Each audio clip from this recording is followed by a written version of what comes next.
Greetings. My name is Óscar Gonçalves, and I'm a professor here at the Faculty of Psychology and Educational Sciences at the University of Coimbra, which happens, I believe I told you before, to be one of the oldest universities in the world.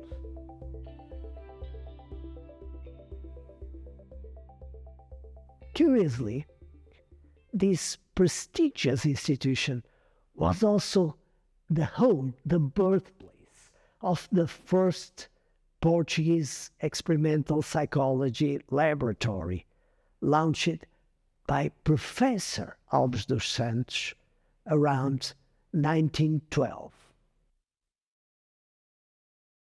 Today, I invite you to join me at the Experimental Psychology Museum, a small yet significant exhibit that showcases the early instruments and methods pioneered by the first experimental psychologists.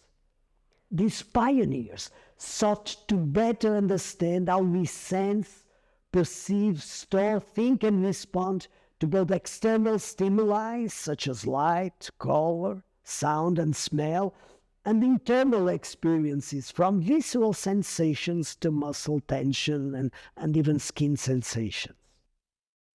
Psychology as the natural science of the mind processes, as defined by the founder of this first Portuguese experimental psychology laboratory. This museum serves as the perfect backdrop for the second episode of our Neuroscience of Consciousness series. During this episode, I will explore how, by resuming the study of consciousness, psychology is in fact going back to the future. Join me as we delve into the fascinating world of experimental psychology and its crucial role in our understanding of the human consciousness.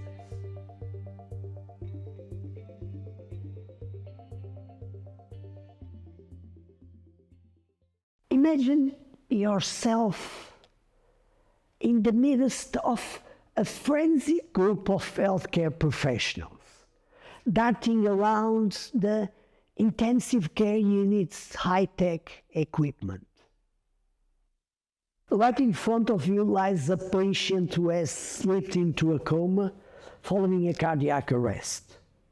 Despite having open eyes, he seems completely detached from his surroundings, with his gaze aimlessly wandering around the room. No purposeful tracking, no intentional fixations, and zero response to any of your attempts to communicate with him. Despite all the evidence pointing to a complete lack of consciousness, you can't help wonder, is there a hidden realm of subjective experience, a waking mind trapped in an unresponsive body? As you transition from the hospital to the laboratory, you find yourself once again surrounded by the familiar high-tech paraphernalia of a biolab. This time you require the aid of a sophisticated microscope to observe the assembly of a brain. Beginning with human pluripotent stem cells, then Gentian researchers are doing the magic of constructing three-dimensional structures that model cell and tissue differentiation across multiple brain regions and circuits. As you witness the reconstructed images of these mini-brains, you cannot help but question whether we are fathoming the early inception of an in vitro consciousness.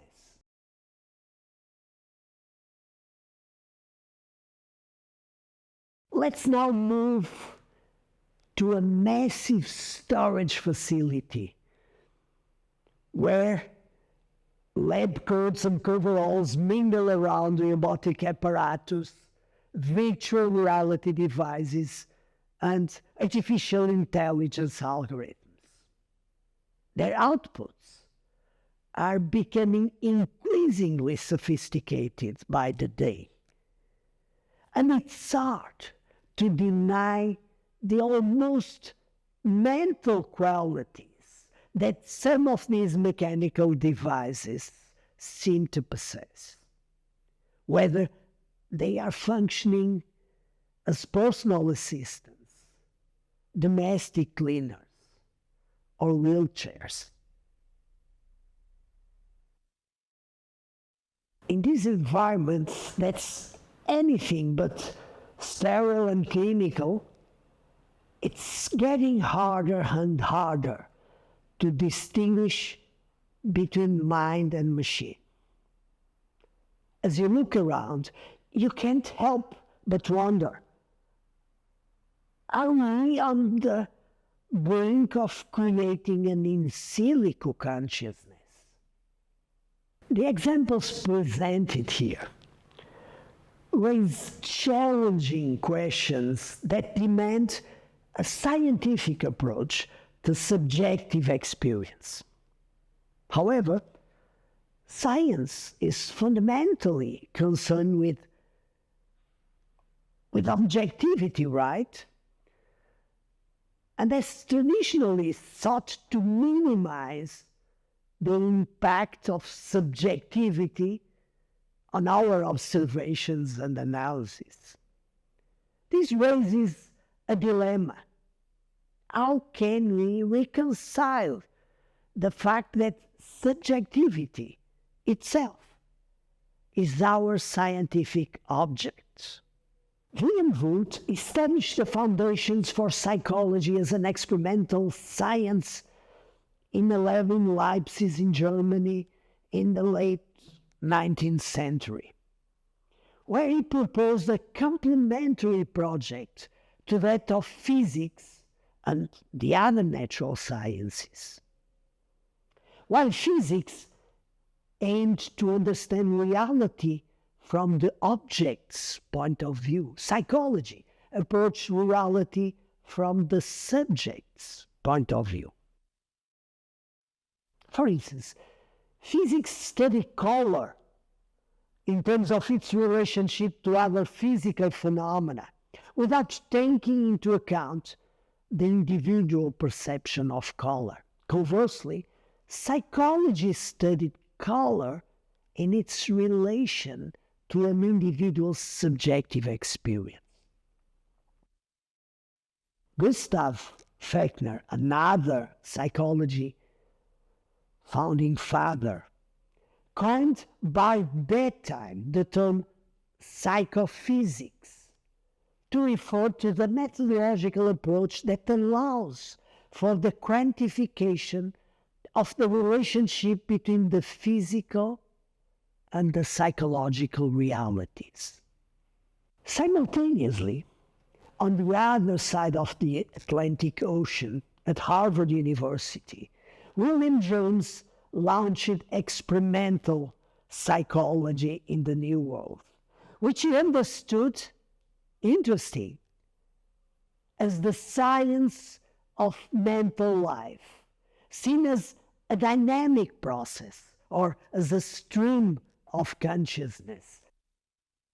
Both conceptually and methodologically, psychology was launched as a science of subjective experience, aiming to disentangle states of consciousness into elemental sensations and understand their dynamics.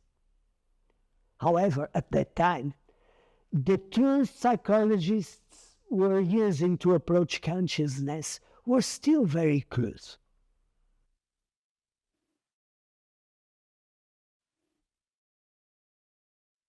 In the first decades of the 20th century, psychology took a distinct turn, a dramatic distinct turn, when John Watson suggested renouncing altogether to consciousness as the object of psychology and subjectivity, or more specifically introspection, as the core method of psychological research, and claiming that we cannot find consciousness in his own words, the test tube of our science.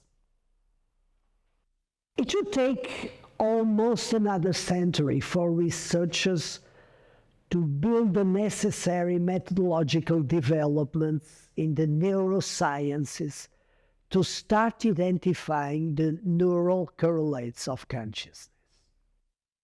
An interdisciplinary effort was put together to decode consciousness by searching for the minimum neural mechanisms required for conscious perception and suggesting, interesting enough, taking the visual system as the primary target of our research. The neurosciences were instrumental in resuming the study of consciousness initiated by psychologists more than 1 century ago and projecting an empirical agenda for the future. By resuming consciousness as the object of psychology, the field went indeed back to the future.